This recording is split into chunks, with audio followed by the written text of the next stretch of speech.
I'll go through it fairly quickly. I think it was pretty obvious what happened. I managed to get in everything that I wanted to do. I got the kids in. I tried to build in that moment with Warren's character, with the kids sort of coming in trying to emulate him. What was nice was that I think Warren took a very mature approach in terms of saying, no, you're not ready to fight, go away. And how different that a response to, say, what we saw in something like the Carol Stones, where we had kids, same age group. There, the players of Carol Stones had no problem recruiting them into making this army of thieves and would-be sort of honey salesman. Here we see a very different turn, which I think is a great example of how you never know how your players are going to respond to a given situation. Almost identical situations, and yet very different approaches and very different outcomes. And I love that. It's what makes it all worthwhile as a GM, in my opinion. So a very interesting point there. We've set up that there are all of these different characters. They already hate Van der Ask as this cynical individual who's always negative. All of the characters have had some kind of negative interaction with him. They have identified him as being problematic. The Satyr has got this bizarre thing where their entire tribe has been killed off. They feel as if it wasn't necessarily that they're is a major bribe going on, but there is definitely something going on there as well. And so there's some confusion, there's something there. The curator of the temple, this Anthor fellow, following along, he was quiet in this entire episode. He didn't really have very much to do aside from sort of getting things moving on the journey type of thing. So there is that. And the situation as I had established it was, we will get the party to the point where they see that Felden has been overrun and that they have to escape. I tried to get there, and I wanted there to be a last combat with the bandits, to resolve the bandit issue. They had been set up as being present. They were sort of established as being something that needed to be dealt with, and I felt that if we just had them leave the swamp and not encounter the bandits, it would feel very unsatisfactory. Here they have a resolution. They have now executed the bandit leader. That was also something very interesting. I think that came through, where we see this sudden shift of Flint going from logically killing people who have no value and trying to intimidate them to do what he wants them to do, to now placing an innocent man on trial, or not an innocent man, as the case might be. Again, also interesting, and I can see why Michael chose to do that. Killing the initial bandit, or killing the Satyr, created a message to drive the cause forward in terms of saving people and protecting people. Killing the bandit captain may have, although certainly proved power, not necessarily positioned them in the best possible way, and I can see where his choice was made.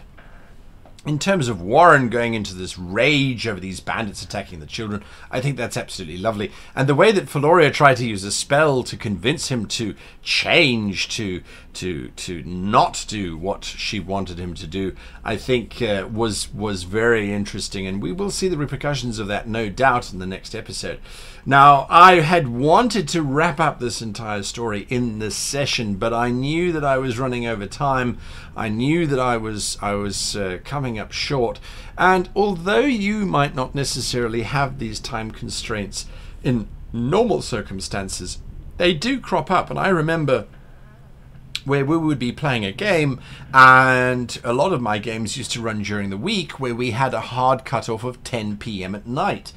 People had to drive home, and it was just a hard and fast value. So to try and get to that cliffhanger moment, so many people see how these games are run, and they see them run principally on YouTube or Twitch or wherever it happens to be, and they see that the shows seem to somehow always end on cliffhangers.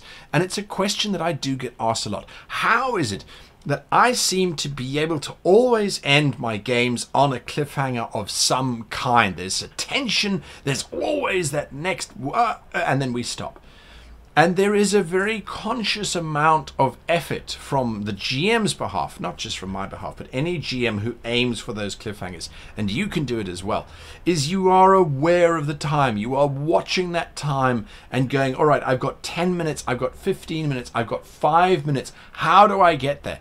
Why did the bandit surrender? There were a couple factors. Firstly, I felt that he realized that he was outmatched. He had taken far more damage than he received. His crocodile that usually would just intimidate people wasn't working. His men were falling around him. And so that is one of the reasons why he surrendered.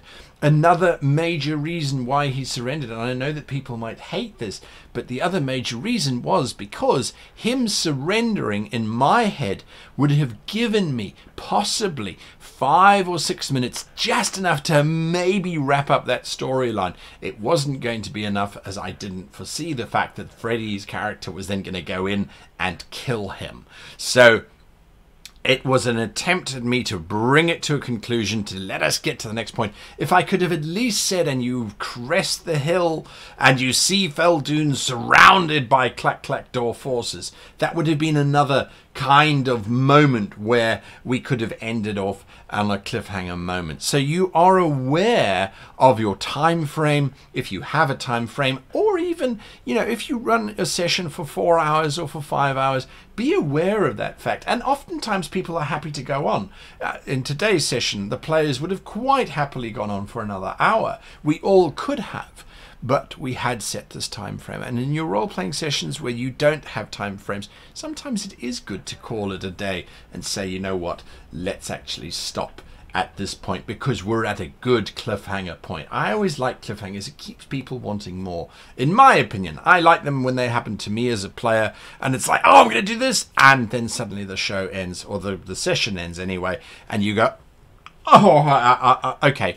Next week, I'm here next week. It helps motivate them, getting them to bring them back to the table. I think it's a good technique to have.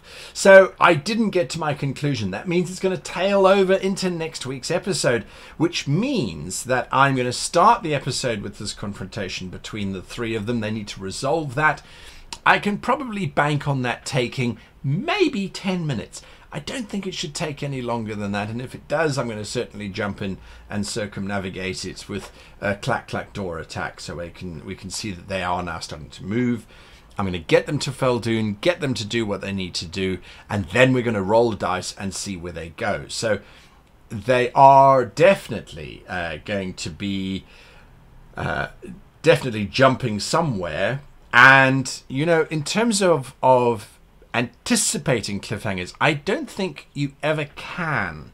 I don't think you can anticipate the moment that you're going to come up to. But I think what you can do is you can set up certain things, like there's a distant explosion, there's a this, there's a that. If you know where you're going, if you're knowing that you're trying to get your players to a certain point and they're not really getting there, or they're kind of moving in different directions and things, by dropping in a few, there's an explosion, there's a tower that collapses. The reason why I put that tower collapsing in, by the way, if you watched it in the episode and you saw that I had that tower exploding, why did I put that in there? That was very specifically placed there to motivate them to move. I had the risk that they wanted to start engaging, talking with all of these people and trying to resolve issues and all that kind of stuff. That was not my plan for that session. They were supposed to get across there. So I tried to move them along by saying, well, look, the castle is now falling down. If you don't move now, you are not going to get there. There were risks of long rests and that kind of thing. Immediately the healers wanted to try and resolve it. So it is something that you have to be quite agile about and practice as well. You also, to a degree, it depends on your players.